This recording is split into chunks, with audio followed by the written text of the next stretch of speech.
Come along with me while I transform this vintage suitcase into something unexpected, beautiful, and practical. All right, the first step is to clean our project.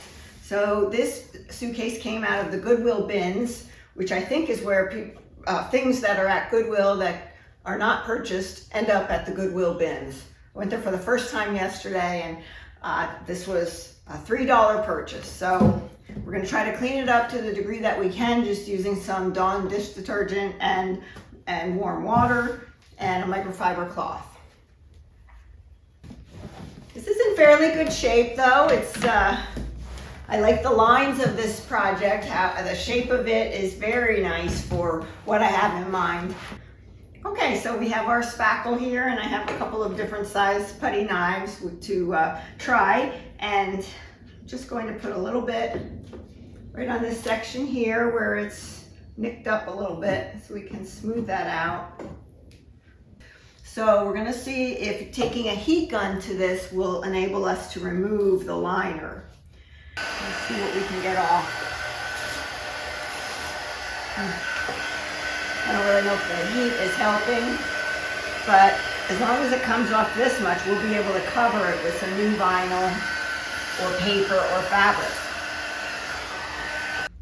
I feel like it's a little bit better because I got rid of some of the lumpiness and unevenness, and it looks pretty dreadful at the moment, but then I'm going to sand it, and then we'll put on some salvation solution, let that dry overnight, and then we'll have a fresh canvas, so to speak, to work on.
So what we're going to do, what I did was I went into my Cricut Design Space software, and I, after measuring the inside, I went and I designed a file so that I could cut out exactly the inside of the top.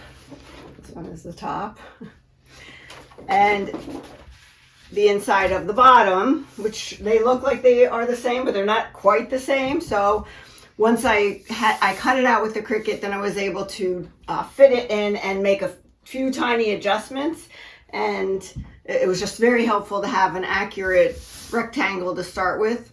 And then I also measured the amount going around. I don't know if it's called a circumference when it's a rectangle. Probably not, but it's 4 inches tall, and the measurement all the way around the rectangle of the inside, and then cut a template. It ended up being 74 inches. So I cut that into, this is obviously not 74, but I have a long strip in addition to that. So what I did was I placed that, I cut this out of cardstock using my Cricut. I placed it on this is the wrong side of the faux vinyl, and then I traced around it. I laid it down, traced around it with a pencil, and I'm now just going to cut these two out, and I'll cut out the strips for the edge, and then we'll have what we need in order to hot glue it onto the inside.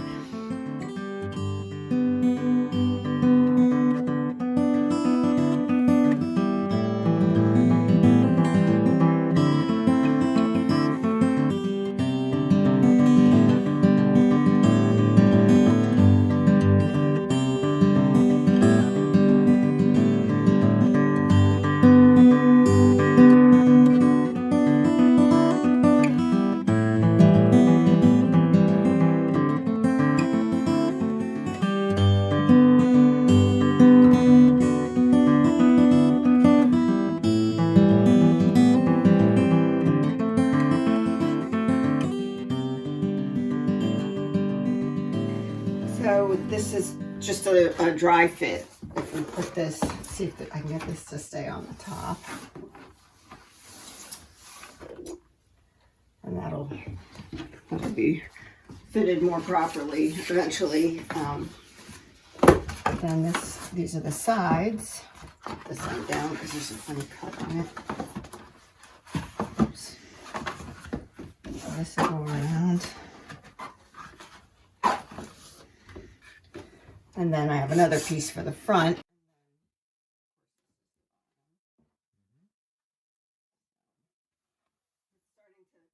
So we have already cleaned the suitcase. We have used a heat gun to remove as much of the paper lining as possible, which was a little bit of a challenge. So it's still kind of a mess, but then I sealed with Salvation solution over the top of that.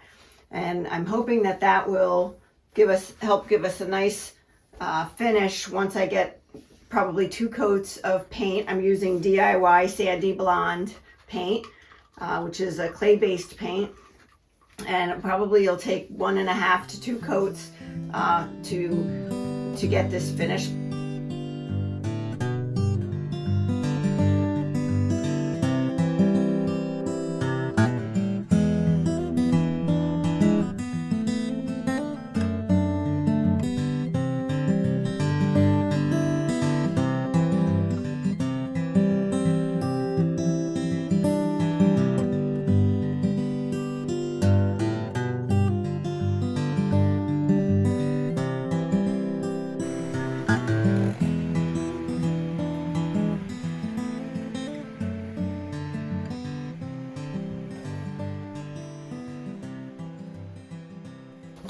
Now I want to seal it because the DIY paint is a clay paint.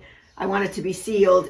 In particular, I want it around the edges that are going to show once we cover this with vinyl. Some of the edges are still going to show, and so I want to make sure that's good and sealed. So I have DIY Big Top to do the sealing.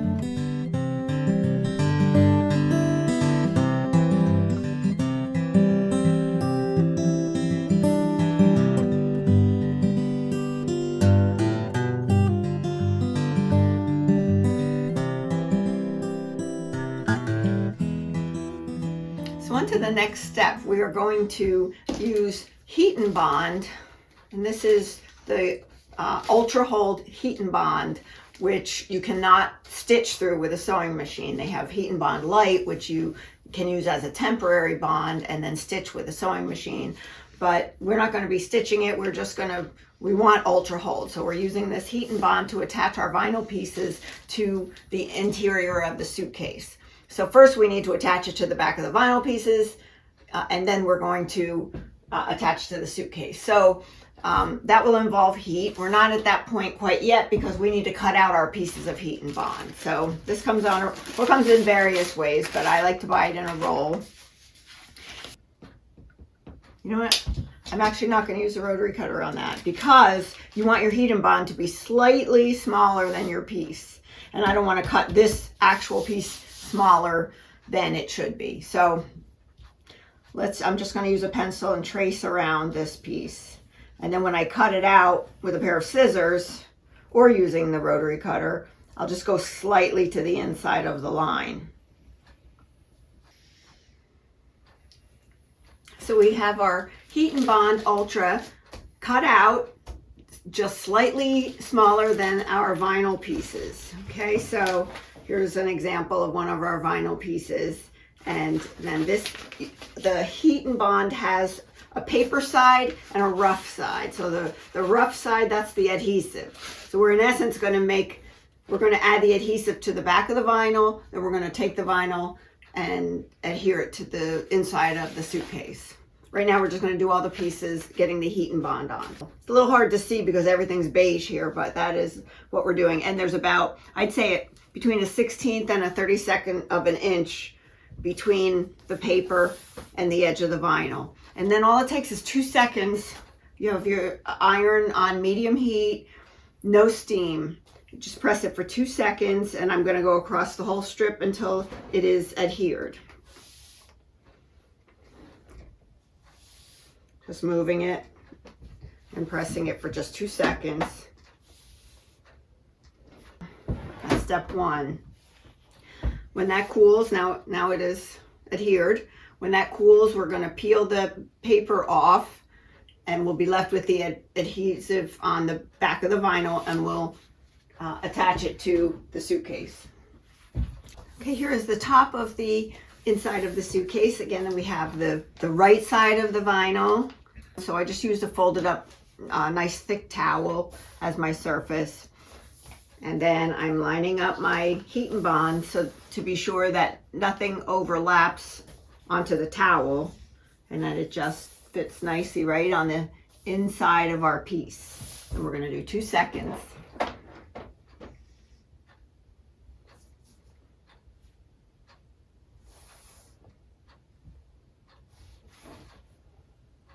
So we've put the heat and bond on the back of all of our pieces. I'm starting with the smaller ones. We did 2 seconds in each spot, and now this piece is cooled. So I should be able to peel the backing off. And as I peel it off, you can see there's a shiny surface now. That's our adhesive. So once our big top finishes drying on the inside of the suitcase, we'll be able to apply this and all of the pieces onto the inside of the suitcase. Here's our top piece. Peel this one.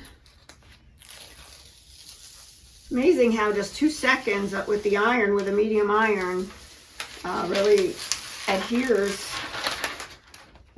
the glue of the heat and bond to our surface. So this piece is now ready to go. So I have a Cricut Easy Press, mini Easy Press here that I'm going to use because this is such a small area. I also have a Teflon sheet to protect the surface of the vinyl.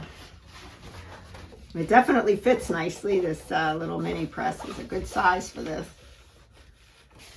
So we'll take our inside vinyl piece. It has the heat and bond on the back. You can see a little bit of shine. We've attached that to the back.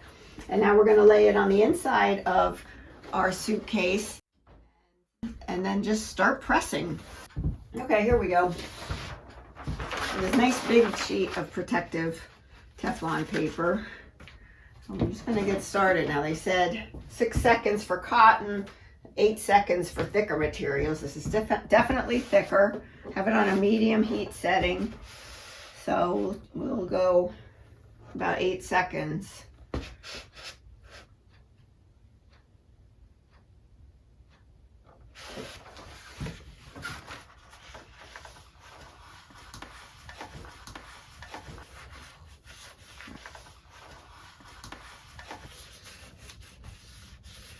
I'm going to end up with a neutral palette. I debated, using blue, which is a little bit less neutral, but pretty. I wanted to use the blue, but I landed on the neutral palette because I feel like I will get more use out of the finished product. So we have our suitcase turned upside down on a little Lazy Susan turntable here. I'm just going to put some sandy blonde paint onto the trim of the bottom. Then we'll flip it over, finish up the other trim, and let that dry, and then we'll work on our base color. And then we'll repeat both. I think we're going to need 2 coats of each. So now we're going to put white paint on the main portion of the exterior of our suitcase.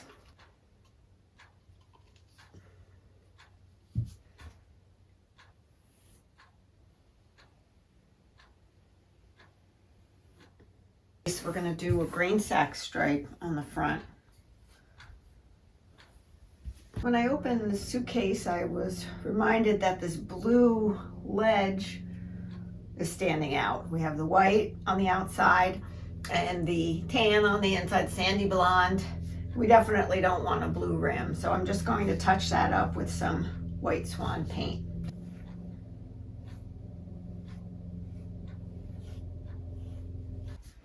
Okay, we have 1 coat of the white Swan on the main portion of our suitcase. And we'll start here on the top. You want to go light with your brush so you don't reactivate the paint and pick up your first coat.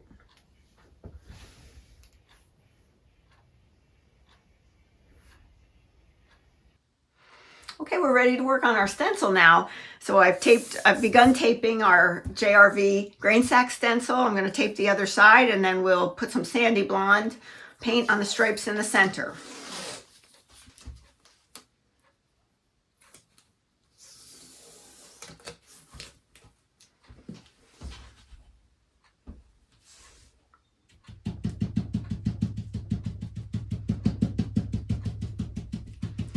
You want a very dry brush for stenciling.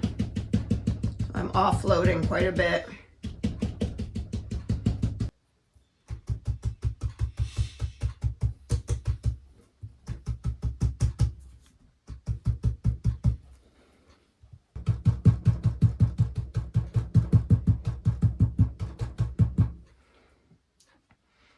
I've got the first coat on now, so I'll let this dry just a couple of minutes. There's not much paint, so it won't take long, and then I'll do a second coat, and then we'll remove the stencil.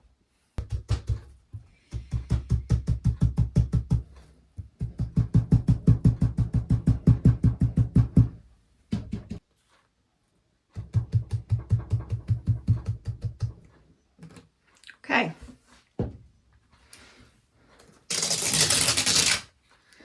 All right, we've got our first set of stripes, and now we'll decide how we're going to add the additional stripes. All right, so our pin stripes in the center, grain sack stripes, I'm pleased with how they look, how crisp they are, and now I'm using the edge of that stencil as my starting point for a 3-inch strip on either side. So on we go.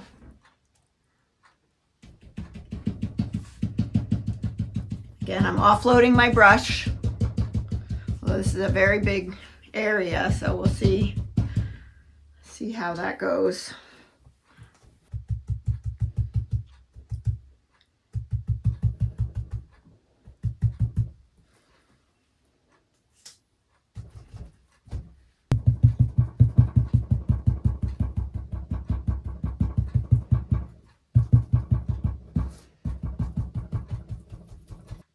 So that's it for this side. We'll let this dry, put on a second coat, and then we'll work on the other side.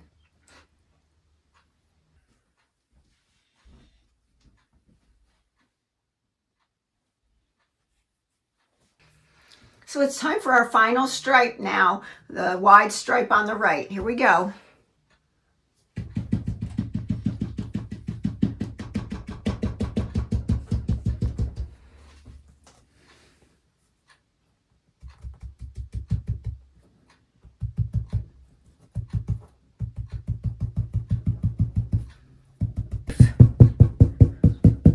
So fun.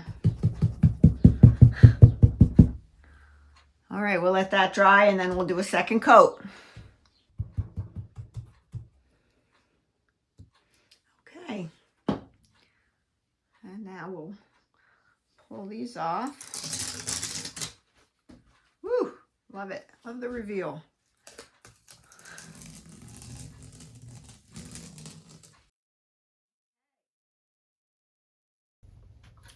So it's time to wax the outside of our piece. So I'm going to apply a coat of clear wax, and then while the clear wax is still not yet dried, I'm going to sprinkle in some of the DIY Decrepit Dust in white. So here's the DIY clear wax and a wax brush. I'm going to just take it to the top of the project.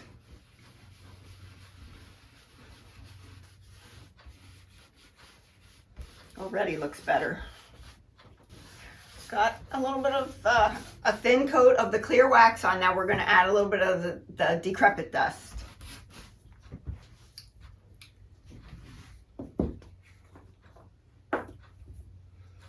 Just going to start light. You can always add more. Just literally sprinkling a little bit onto the trim, and then brushing it in.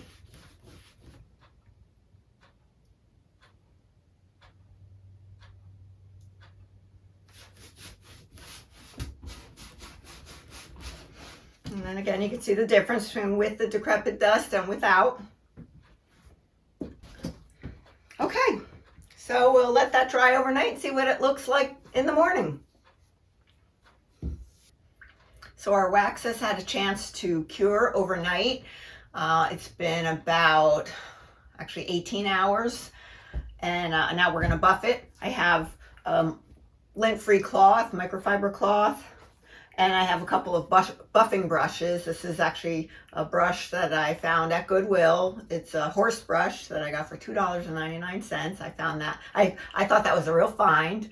And then I have, this one is an official buffing brush called the Buffy from Paint Pixie. You should start to see a nice sheen as we buff.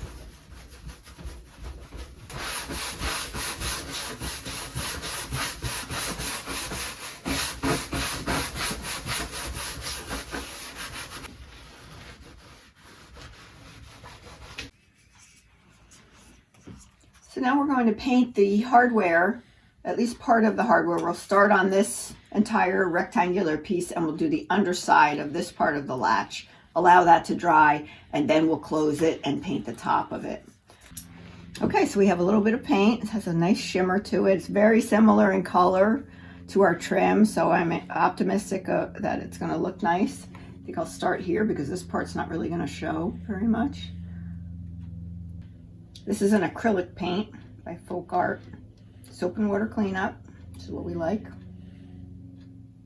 So here we go. We have the DIY white Swan that we used on the body of the suitcase. I'm going to put DIY Big Top as a sealer on top of the white Swan paint on the plastic handle. Big Top is a phenomenal sealer. Dries quickly. It seals beautifully. It's not shiny and it's also not completely matte. It's somewhere in between, like a satin finish, you might say.